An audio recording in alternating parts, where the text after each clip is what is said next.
Harvard professor pointed his chalk at the black freshman in the doorway and said, "Sweetheart, the cleaning staff entrance is around the back. You're embarrassing yourself." I'm sorry, sir. Wrong room. I'll go. The front row laughed. 6 months of my life are on that screen behind me. 6 months. A girl like you wouldn't understand in 6 lifetimes, so shoo. I'm just looking for my class, sir. My watch cost more than your scholarship. My name is on 3 textbooks in this building. You're a diversity quota with a backpack. I never said I belonged, sir. I'm leaving. Good. Try not to steal the chalk on your way out. Yes, sir. She had been at Harvard for 40 minutes. She glanced at his slide for 4 seconds. She found the mistake he had missed for 6 months. That last line still messes me up every single time I read it.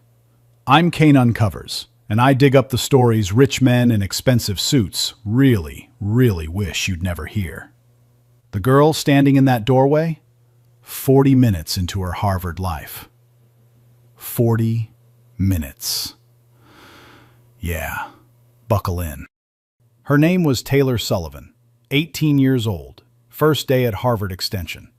The vinyl tag from the dorm key was still stuck to the strap of her backpack, and she had not yet learned how to peel it off without scratching the leather. She had a class to get to. Pre-Calculus 101, Science Center, room B12.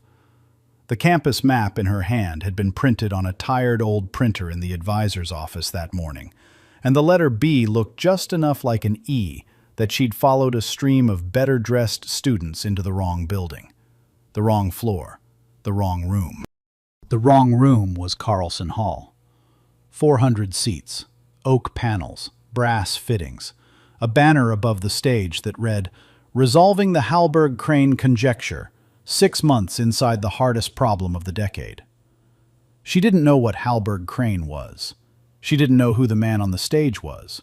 She just knew she was 15 minutes late for her first class in Boston. The man on the stage was Professor Edmund Williams, Department Chair of Mathematics. 3 textbooks, a foundational paper from 1998, tenure for life. The kind of man who spoke to donors with one voice and to graduate students with another.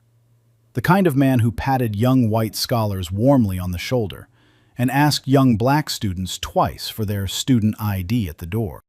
6 months earlier, he had sent an email to the department chair's office announcing that he had finally cracked Hallberg-Crane, his own personal Mount Everest. The conjecture had defeated mathematicians for almost 2 decades. He had not let anyone read the proof in detail. He had said with a small smile that he wanted to surprise the world. The world would be surprised, in fact, just not in the way he had planned. The room was packed. Faculty in the front, graduate students in the middle, public visitors in the back.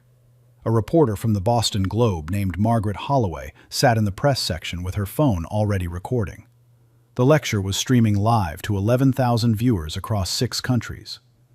The chair of the Mathematical Society was watching from his office in Providence.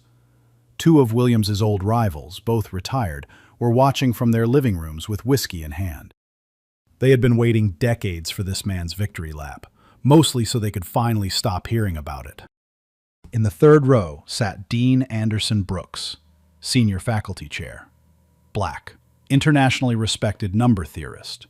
He sat several seats away from Williams. He was the kind of man who did not announce himself. He simply watched. He had read the abstract of the proof that morning. Something about line 4 had bothered him, and he had not been able to say why. In the very last row sat a postdoc named Sarah Whitman, late 30s, white, arms folded across her chest. She had been Williams's PhD student once. She had not spoken to him in 14 months. She had come tonight because she needed to see something with her own eyes. She had a folded printout in her jacket pocket. 18 months of time-stamped drafts.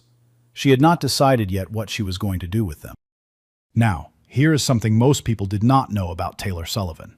She read mathematics the way a musician hears a chord. Whole. At once.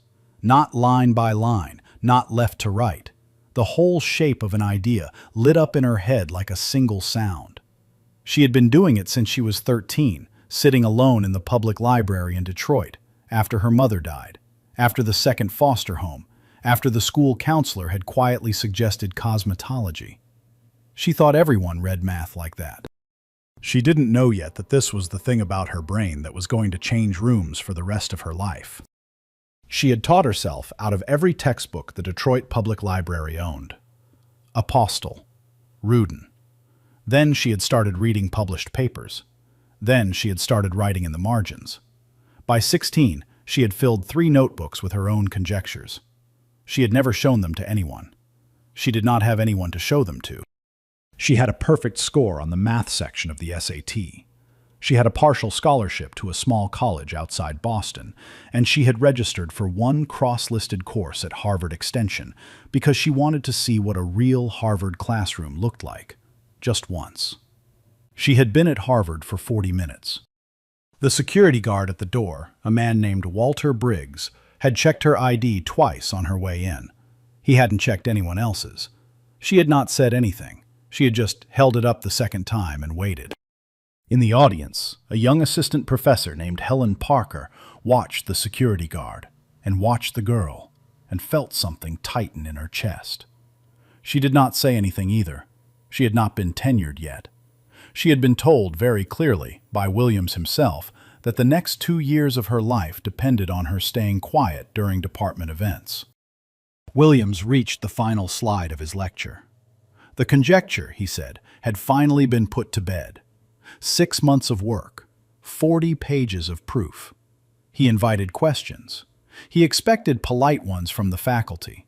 He expected admiration from the donors. He expected the journal submission to land within the week and the $2 million Halberg Prize to follow within the year. Then the back door of the hall opened, and a black 18-year-old with a crumpled map walked into the wrong room and saw, in 4 seconds, that the bed was empty. What happens to a man like that when a girl like her sees what he hid? She was already turning to leave. He had already shooed her with his hand. The front row was already laughing. By every rule of the room, the moment was over. She just had to walk out and never look back. But her eyes drifted up, past Williams, past the laughing donors, past the rows of faculty already settling back into their notes, up to the screen behind his shoulder. Slide 22, the final slide, the crown of his proof. For 4 seconds, she did not move. Here is what nobody in that room understood yet.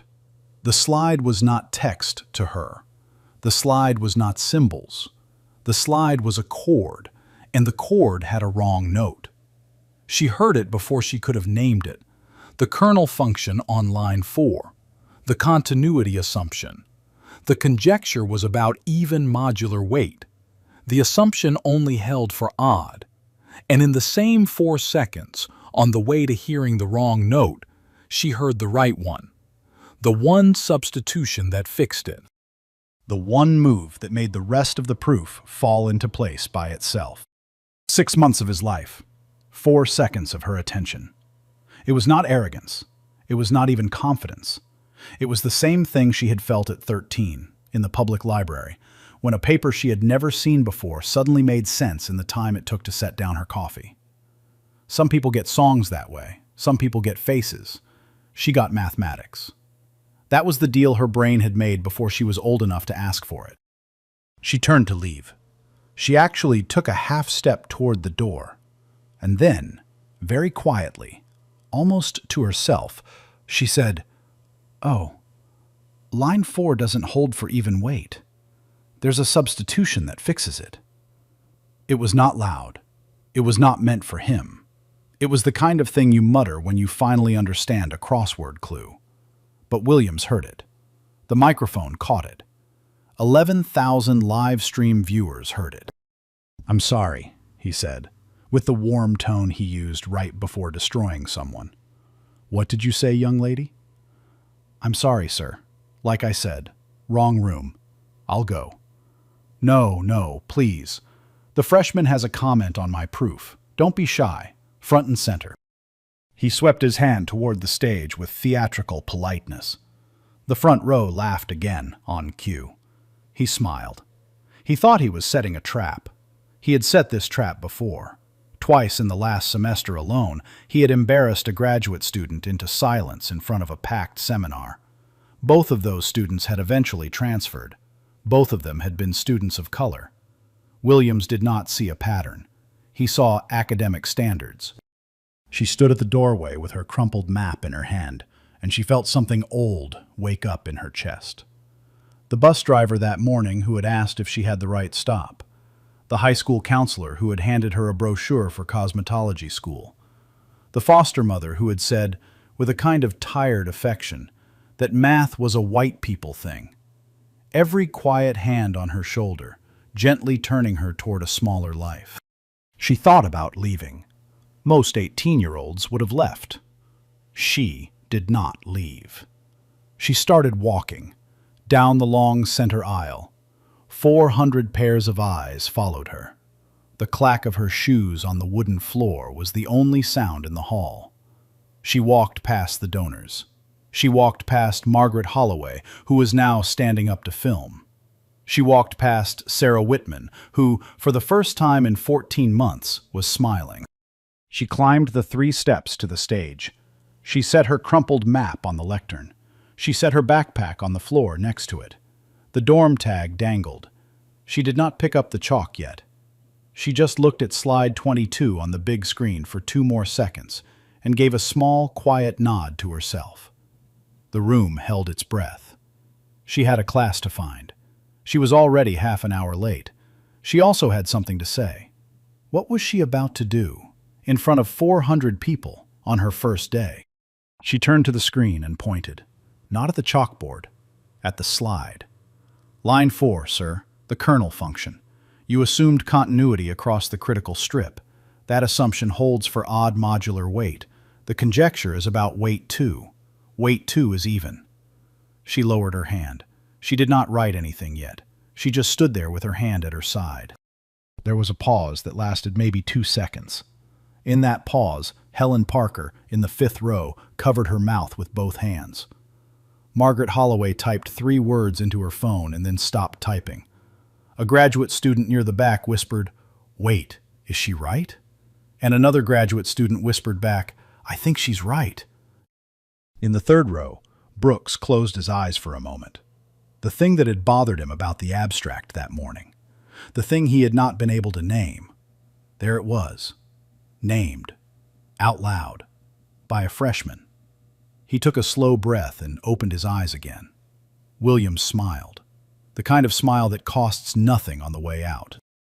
Identifying a flaw, he said, is one thing. Anyone can criticize. A trained second grader can point and say no. Proposing an alternative? That is mathematics. Show me the substitution that fixes it. Right now. 1 line. Let's see your move, young lady. He thought he was closing a door. What he didn't know was that the door had been open for 6 months. Williams himself had spent weeks on that exact step and failed. That was why he had eventually borrowed the move from Sarah Whitman's draft 18 months ago and called it his own. To him, there was no clean substitution. There was only theft. "Sir," she said, "the substitution is straightforward. May I write it on the board?" "Please, by all means. 1 line. That is what I asked for." She walked over to the chalkboard. She picked up the chalk. She turned back to him. "Just 1 line, sir? Or the full proof?" The room went still. Williams blinked. "Excuse me?" "You said the substitution is 1 line. The substitution is also the proof. Once it is written on the board, the rest of the argument is standard machinery. Halberg, 1986. Applied symmetrically. Any specialist in the field can fill it in. I'm asking which one you want."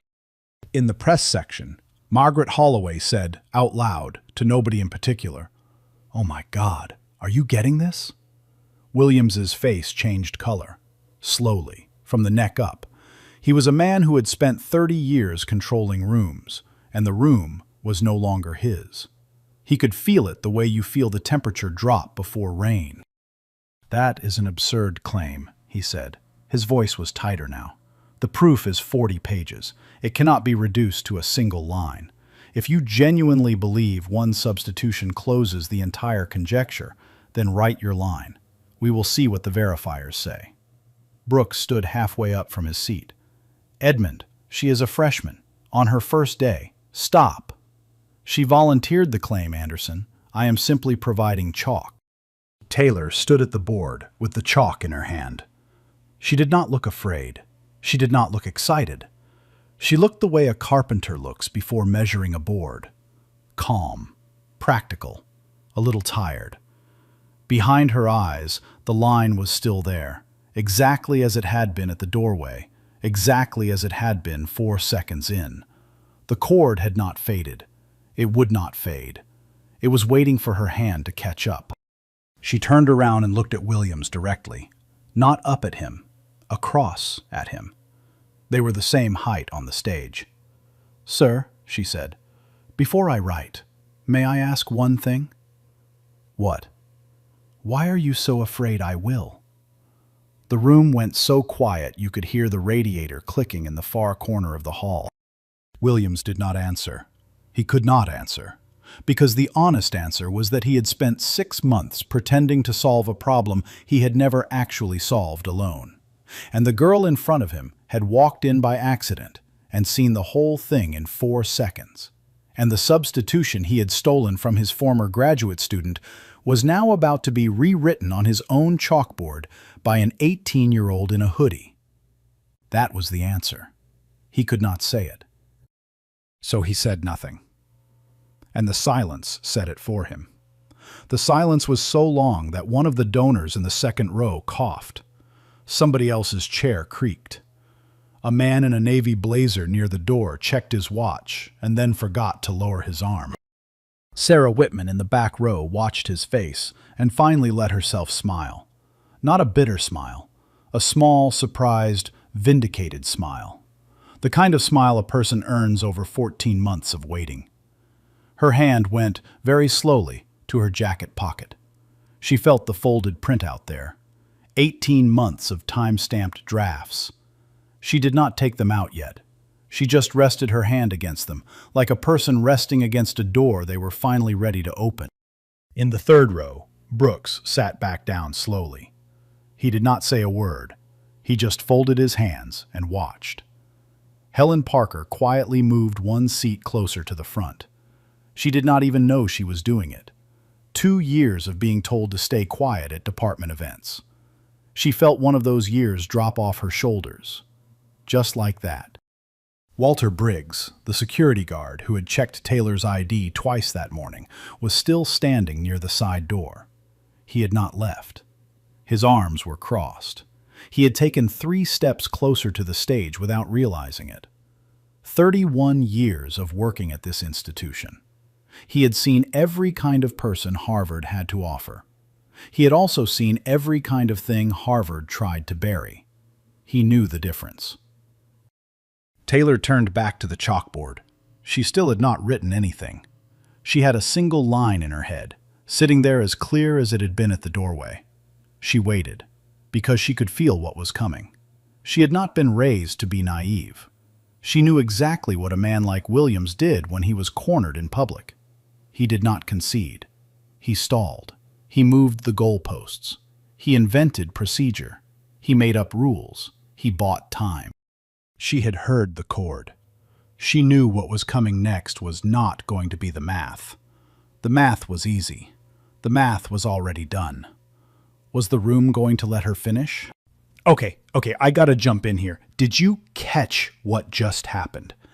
An 18-year-old kid, day 1 at Harvard, looked a tenured professor dead in the eye and asked him why he was scared of her.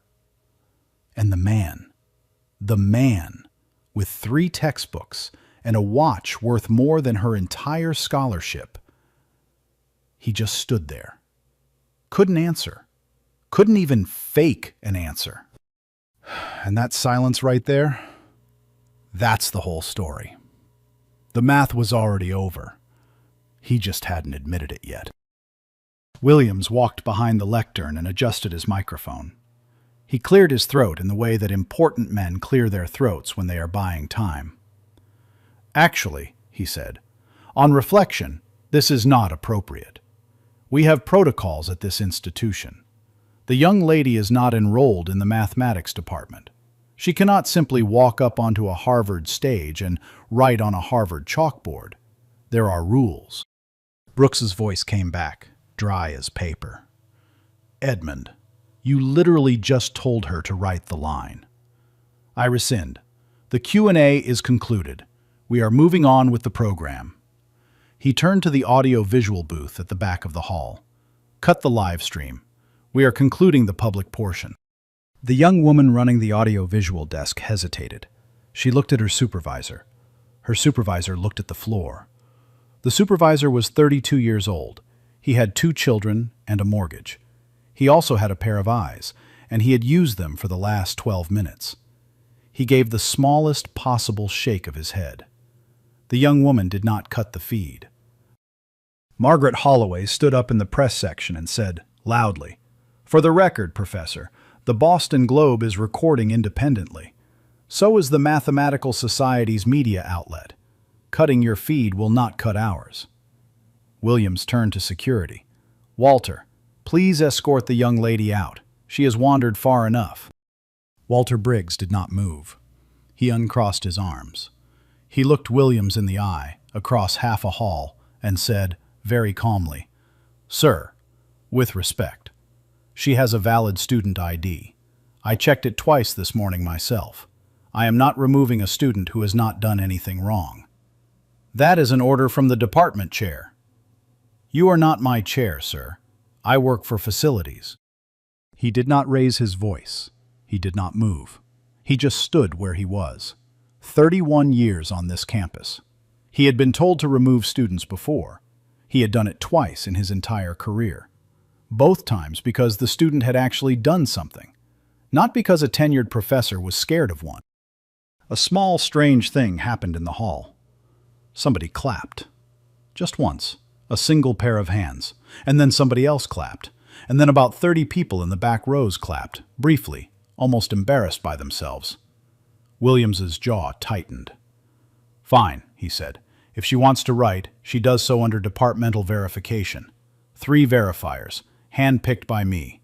Journal-grade rigor. Any single objection from a verifier and she sits down."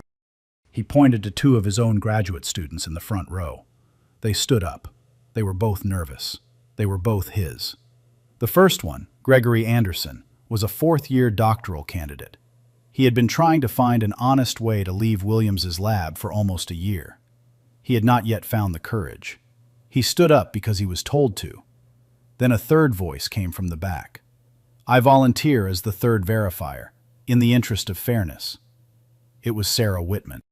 Williams turned. He saw her face. For just 1 second, before he could stop it, his expression flickered. It was not anger. It was something colder. It was recognition. He knew exactly who she was. He knew exactly what was in her phone. He knew exactly what she had been waiting 14 months to do. He could not say no, because saying no in front of 400 people, 2 cameras, and a Boston Globe reporter would look like exactly what it was. So he said yes, too quickly. "Fine. Dr. Whitman is the 3rd verifier." She walked down the aisle and took a seat in the front row. She did not look at him as she passed. She did not need to. "And one final condition," Williams said. "The result must be submitted in writing to my office. I will personally review the substitution over 6 to 8 weeks in consultation with the department. We do not make academic determinations on a live stream." There it was. 6 to 8 weeks. The math could be on the board in 30 seconds. He wanted 6 to 8 weeks. He needed time to prepare a counterpaper, to call in favors, to publish first, to bury whatever was in line 14 before anyone else got to read it carefully. 6 to 8 weeks was the sound of a man trying to outrun a girl who had already passed him. Brooks stood again. "Edmund, stop. This is harassment. This is academic standards, Anderson." Taylor stood at the chalkboard. The chalk was still in her hand. She had not written a single symbol. 12 minutes had passed since she pointed at slide 22. Now, Here is the part that gets me. The math she did in 4 seconds. The hard part wasn't her brain. The hard part was just being allowed to use it. 12 full minutes of grown men with PhDs trying to find a procedural reason an 18-year-old shouldn't be allowed to write one line on a chalkboard. Wild. Just wild. Taylor stood very still. She looked at the chalk in her hand. She looked at Williams, who was now smiling that thin, tight smile of a man who believed he had just won. She set the chalk back down on the tray. She stepped away from the board. She walked back across the stage, picked up her crumpled map, picked up her backpack, and started toward the steps. She had a class to find. She was 43 minutes late, and the room she had walked into had just told her in the politest possible language that she did not get to finish what she had come to say. Was she really about to walk out? She made it down the 3 steps from the stage. She made it 5 rows up the center aisle. She did not look at anyone. She did not have to. She knew exactly what every face in that room was doing. The donors were nodding politely at Williams's procedural triumph. The graduate students were staring at their laps because they knew, but they were untenured, and they were quiet, and they were sorry. Helen Parker was on her feet, halfway through a sentence that would not come out. Williams had cut her off the second she opened her mouth. "Dr. Parker, you are not tenured. Please sit down." Helen sat down. Her face went red. She looked at her shoes. Taylor kept walking. Here is what most people do not see. Taylor was not tired from the math. The math was done. The math had been done since the doorway. Taylor was tired from the room, from the foster mother who had told her math was a white people thing, from the high school counselor who had handed her the cosmetology brochure, from the bus driver that morning who had asked, gently, if she was sure she had the right stop, from the man on the stage who had just turned a 4-second answer into a 6-week paperwork problem. She was tired in the way that only certain people get tired. It was not the tiredness of working too hard. It was the tiredness of being asked over and over again to prove a thing that the room had already made up its mind to disbelieve. You can be the best chord hearer in the world. If the room turns the music off every time you walk in, the music does not matter. She thought about leaving, not because she could not finish, because finishing did not seem to be allowed. She got to row 12. She got to row 8. She got to row 5. The double doors were 10 more steps. She could see the lobby through the glass. There was a water fountain. There was a sign for the restrooms.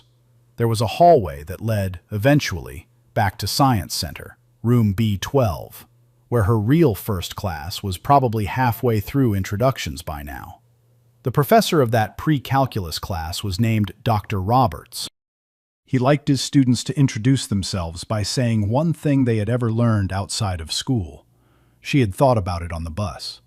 She had been planning to say, "The year I turned 13, I taught myself complex analysis from a library book."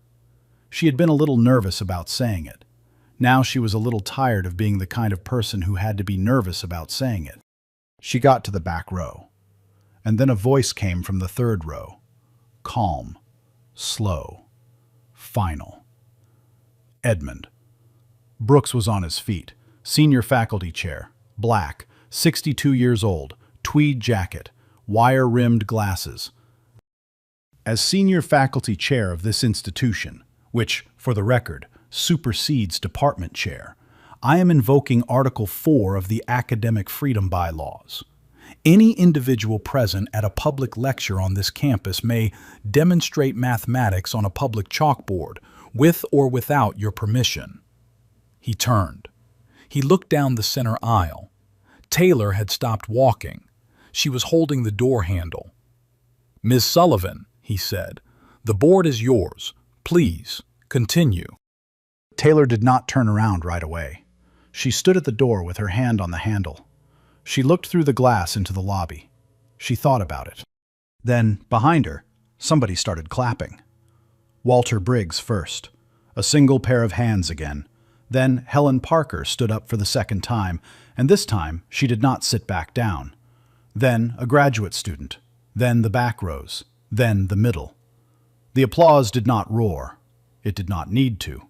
It just kept going, steady, patient, the kind of applause that was not for a performance, the kind of applause that was for a person. Taylor let go of the door handle. She turned around. She walked back. Past row 12, past row 8, past row 5, up the 3 steps, across the stage. She set her crumpled mat back down on the lectern. She set her backpack back down on the floor. She picked up the chalk. She had been told she did not belong since she was old enough to count. She had just been told it again, by a man with 30 years of authority, 6 months of fraud, and exactly 4 seconds less than her. The bravest thing in the room that night was not the line she was about to write.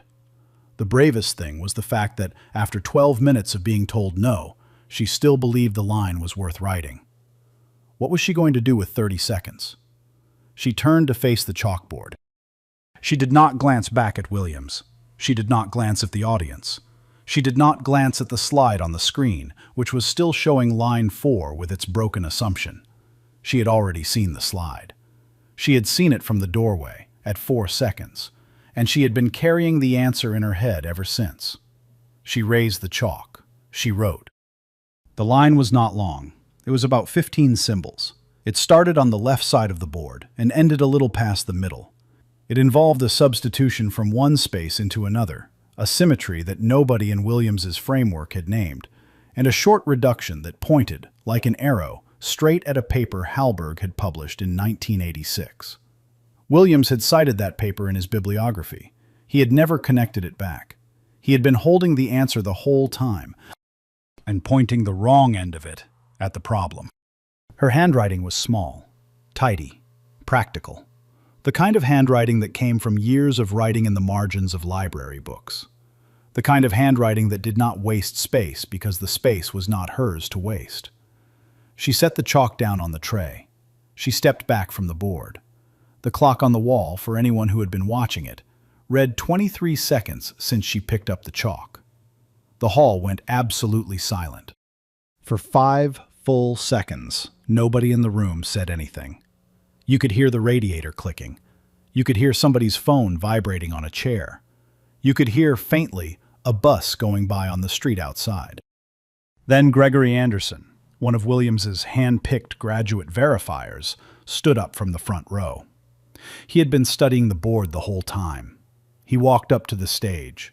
He climbed the 3 steps. He stood in front of the chalkboard, 2 feet from the line Taylor had written, and he read it once, and he read it again, and his face went the color of paper. He turned around. He looked at Williams. His mouth opened. He closed it. He opened it again. "Edmund," he said. His voice cracked on the second syllable. "Edmund, this is the substitution. This closes the gap on line 4. Williams said, very fast, "It is one line. It does not prove the conjecture." "Edmund," Gregory said, "with this substitution, the rest of the proof is standard machinery. Hallberg, 1986, applied symmetrically. Any graduate student in the field can fill in the rest in an afternoon. The hard part, the missing move, she just wrote it on the board." He stepped back from the chalkboard like it was a hot stove. Then, very quietly, almost like he was apologizing, he added, "I have been trying to find that step for 9 months, Edmund. We all have, in your lab. Nobody has ever written what she just wrote. Nobody." It was the first honest thing he had said in front of his advisor in a year. Sarah Whitman stood up next. She walked, slowly, up the 3 steps. She stood in front of the chalkboard. She did not move for a long time. Then she turned, and she looked at Williams. Not angrily, not even sadly, just clearly. "It is the move, Edmund," she said. "It is the move I spent 18 months looking for and never found. I never found it because I was looking through your framework. She was not in your framework. She was in the doorway." The third verifier, the second hand-picked graduate student, climbed the steps last. He was the youngest of the 3. He was a second year. He had been told, before the lecture started, exactly what to say if any objection came up. He had practiced the words in the bathroom that morning. He was supposed to say, "The substitution lacks rigor." He had practiced it 3 times in the mirror. He read the line on the board. He stood there for almost 30 seconds. Then, very quietly, almost to the chalk, he said, "It just works. It just works." He did not look at Williams when he said it. There was no applause yet. The room was still processing. People were still looking at each other, trying to confirm that what had just happened had actually just happened. Margaret Holloway was dictating into her phone, full speed, the lead paragraph of a story that would run on the front page of the Boston Globe the next morning. Then Walter Briggs, the security guard, the man who had checked Taylor's ID twice that morning, started clapping. One pair of hands, steady, slow, unhurried. Then Brooks stood up and clapped. Then Helen Parker, who was already standing. Then the back rows. Then the middle. Then, last, 2 of the senior faculty in the front row looked at Williams, looked at each other, and stood up. And then one more. And then another. And then, eventually, the entire hall was standing. Williams was not standing. He was sitting in the front row, both hands flat on the armrests of his chair. His face was not red anymore. His face was nothing. It was the face of a man whose hands had finally caught up with him. Taylor stayed where she was. She did not bow. She did not smile. She did not raise her hand. She just stood next to the chalkboard, with her crumpled map on the lectern and her backpack on the floor, and she waited. When the applause finally started to fade, Williams stood up from his seat. He walked to the lectern. He cleared his throat. He tried to take back the room. "It is," he said. "It is not rigorous. There are gaps. There are gaps." Taylor turned to him. Her voice was very quiet. "Where, sir?" I would have to review." "Take your time, sir. The verifiers can start." Sarah Whitman, still standing on the stage, said, very evenly, "I have started, Edmund. It is complete in spirit. It is correct in detail. And it is substantially more elegant than the version printed in tonight's program. The substitution she wrote replaces 6 pages of your proof with 1 line. That is not a gap. That is the answer." She did not look at Williams when she said it. She looked at the line on the board. She looked at it the way you look at something you have been searching for a very long time. Williams stood at the lectern. He gripped the wood with both hands. He opened his mouth to say something, and then he closed it, and then he opened it again, and what came out was the sentence that, by sunrise, would be clipped, captioned, and reposted 17 million times. "I will need to review my own paper before I can comment further." He had opened the night calling her young lady. He closed it, asking permission to read his own work. The applause started again, louder this time. Not a polite applause, the kind of applause that has been holding its breath for 12 minutes and is finally allowed to exhale. Taylor walked back across the stage. She picked up her crumpled map. She picked up her backpack. The dorm tag dangled. She walked down the 3 steps, past Brooks, past Helen Parker, past Walter Briggs, and back up the center aisle. She still had a class to find. She was 46 minutes late. What happens to a man whose entire career was built on 1 borrowed line? I'm going to be straight with you. I went looking for this story because I was angry. Years ago, I sat in the room a lot like Carlson Hall. I had the right answer. And I didn't say it. I let a man in a suit talk over me until the moment passed. And that night, walking home, I told myself I'd never let it happen again. Spoiler, it happened again. Twice. So when I heard about the freshman in the doorway, the one who did what I never could, I had to dig. Not because she's me, because she's the version of me that didn't flinch. The applause was still fading when Margaret Holloway stood up in the press section. She did not raise her hand. Reporters do not raise their hands. She just stood, and she waited until enough of the room turned to look at her that her voice would carry without a microphone. "Professor Williams," she said, "I have been forwarded a series of time-stamped electronic drafts from 18 months ago. They contain the central substitution that Ms. Sullivan just wrote on the board. The drafts are authored, in metadata, by Dr. Sarah Whitman. Could you comment?" The room, which had finally been getting ready to breathe again, stopped breathing. Williams said, "I have no idea what you are referring to." Sarah Whitman, from her seat on the stage, said very calmly, "Edmund, I sent you that substitution on March 14th of last year. You replied to me on March 16th, calling it, and I am quoting your email, too underdeveloped to publish. I have the email, I have the draft, I have the metadata, and I forwarded all of it, 23 minutes ago, to the Journal of Number Theory Ethics Committee, the Provost's office, and to Ms. Holloway. I forwarded it the moment you tried to send an 18-year-old freshman away with paperwork." She paused. She was not done. "I want to be clear, Edmund. I did not come here tonight to expose you. I came here tonight to see if you would do it again, to another student, to a student younger than I was, to a student with even less power than I had. You did. So now, I am exposing you." William sat down. Not in the front row this time, in a seat closer to the back, a seat that was not his. Brooks turned to him. His voice was flat and final. "Edmund, I would suggest you not comment further until counsel is present." The hall stayed silent. Nobody moved. The verifiers were still standing on the stage. The chalkboard still had one line on it. The slide on the screen behind Williams still showed line 4, frozen, waiting for the substitution that was now, very plainly, sitting one chalk line away. Now the room understood the 12 minutes. Now the room understood the paperwork.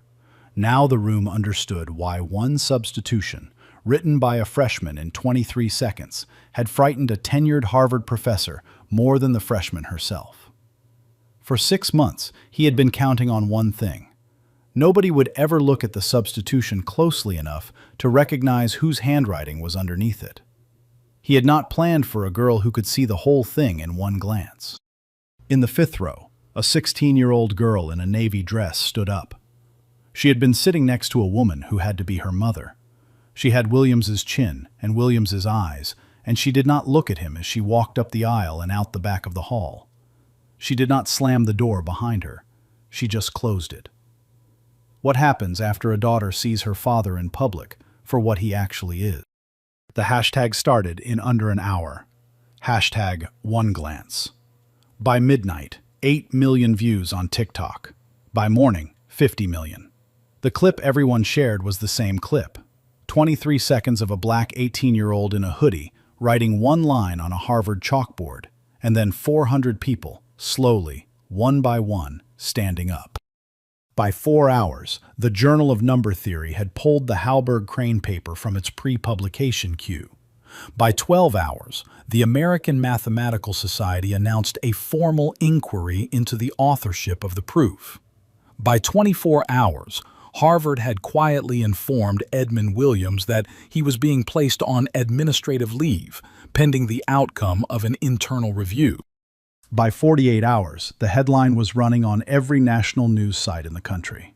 Harvard professor's 6-month proof solved by black freshmen in one glance. And it wasn't his to begin with. Other things happened too. Smaller things. The kind of things that do not make headlines, but that, over time, make the world a slightly different shape. 3 women came forward, separately, with stories about Williams from earlier in his career. 2 graduate students, one current and one former, asked to be reassigned to a different advisor. A professor at another university wrote a long, careful op-ed about what the Hallberg-Crane night meant, and what it had revealed, and what it had not. The op-ed was not about Taylor. The op-ed was about every room like Carlson Hall, and every line like the one she had written, and every door like the one she had walked through.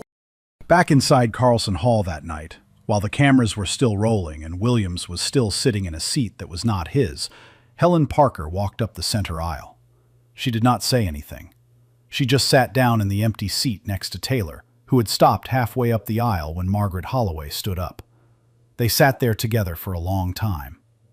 Helen did not introduce herself. She did not need to. Walter Briggs stood at the back of the hall, near the side door. When Taylor finally stood up to leave, he gave her a small, professional nod, like a man at the end of a long shift. Sarah Whitman did not get up from her seat on the stage. She stayed where she was for almost an hour. She let herself finally, after 14 months, cry. Quietly, privately, like a person setting down something very heavy. Sometimes courage is loud. Sometimes courage is checking a student ID twice and then refusing to remove her. Sometimes courage is a senior faculty member invoking Article 4. Sometimes courage is sitting down in a different chair, in public, where everyone can see you. He had built his career on being the smartest man in the room. He had lost it, in front of the entire country, on being the dishonest one. The math had a witness. His daughter had a witness. The chalkboard had a witness. And 8 million people, by morning, had a clip. What does a black girl do the morning after her face is on the front page of every paper in America? She took the bus. She took the same bus she took every morning. Earbuds in, backpack between her feet, a copy of Halberg's 1986 paper on her lap, open to page 4, with a yellow pen in her hand and a coffee stain on the corner. She was reading the section on standard machinery. She wanted to verify, line by line, what the verifiers had told the room about her substitution. She did not trust other people's word for math, even when the word was nice, even when the word was hers. The headline on the front page of the Boston Globe, on the rack at the bus stop, was about her. She did not look at it. A woman across the aisle on the bus recognized her from the clip and started to say something, then stopped, then quietly nodded instead. Taylor nodded back. That was the whole conversation. It was enough. Walter Briggs was standing at the door of Science Center when she arrived. He did not check her ID this time. He just nodded. "Pre-calc, ma'am?" he said. "B12, down the hall, second left. You'll be on time today." "Thank you, Mr. Briggs." "It's Walter." She walked into B12 at 5 minutes to 9. The professor was Dr. Roberts. He was a kind man. He was halfway through writing his name on the board. He looked up when she walked in. He looked at her for 1 second longer than he would have looked at any other student. He did not say anything about it. He just smiled and pointed her toward an open seat. When it was her turn to introduce herself, she said, "I'm Taylor. The year I turned 13, I taught myself complex analysis from a library book." Dr. Roberts smiled. "Welcome to pre-calculus, Taylor." By lunchtime, Dean Anderson Brooks called her phone. He offered her a fully funded research position, working under his supervision, starting immediately. She thanked him. She asked for 2 days to think about it. She had paid for her pre-calc textbook. She had registered for the class. She did not like to leave things half-finished. Williams's statement was released that afternoon. It was 4 sentences long. It said, in the most carefully worded English that an attorney could produce, that he deeply regretted the mischaracterization of authorship in his recent work and the manner in which he had addressed Ms. Sullivan during the lecture, and that both fell short of the standards of the institution. It was the most expensive sentence of his life. It changed nothing about what he had actually done. It was on the record, forever. 3 months later, the Halberg-Crane conjecture was republished in the Journal of Number Theory under a new title. On a single substitution, closing the Halberg-Crane conjecture. The lead author was Sullivan, T. The co-author was Whitman, S. The acknowledgments thanked Dean Anderson Brooks, Dr. Helen Parker, and Mr. Walter Briggs. The paper was 6 pages long, not 40. Because once you had the right line, the rest was, in fact, standard machinery. Williams's name was not on the paper. Williams's name by then was no longer at Harvard. I told this story because I needed to. I have watched too many brilliant people get talked over by people who only sounded brilliant. If you have ever walked into the wrong room and been told you didn't belong, I see you. The math always knows. so do the people who matter. What does a girl like that say 6 months later, on the same stage where it all started? 6 months later, she stood on the same stage. The hall was packed again. Different audience this time. First-year students mostly. Some high school kids bust in from public schools across Massachusetts. A scholarship program for girls in mathematics. Brooks had organized it. Helen Parker had written the invitation. Taylor wore the same hoodie. The same backpack was on the floor next to her. The dorm tag was still hanging on the strap, slightly more faded now. She had grown her hair out a little. That was all. She wrote one line on the chalkboard.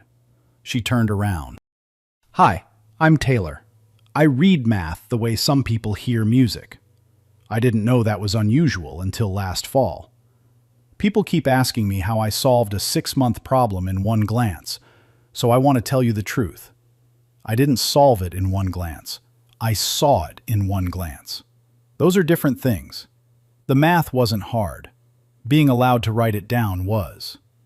If any of you sees things in one glance, and you have ever been told you don't belong in rooms like this, I want you to know 2 things. 1. You do. 2. Don't wait for permission to write on the board." She set the chalk down. She picked up her backpack. The dorm tag dangled. She walked off the stage. Walter Briggs held the door for her on her way out. Taylor still takes the bus to class. She still studies in the same library corner. She still gets asked, sometimes, if she is lost. And she still answers the way she always has. Politely, briefly. Then she goes back to her work. Because the work was never about him.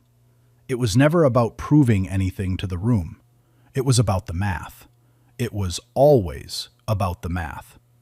She just happened to see it. In one glance. If this hit something in you, leave a comment with one word. The moment in your life when you saw something nobody else did. Just one word. I will read every one. Subscribe. Share. Pass it to the person who needs it.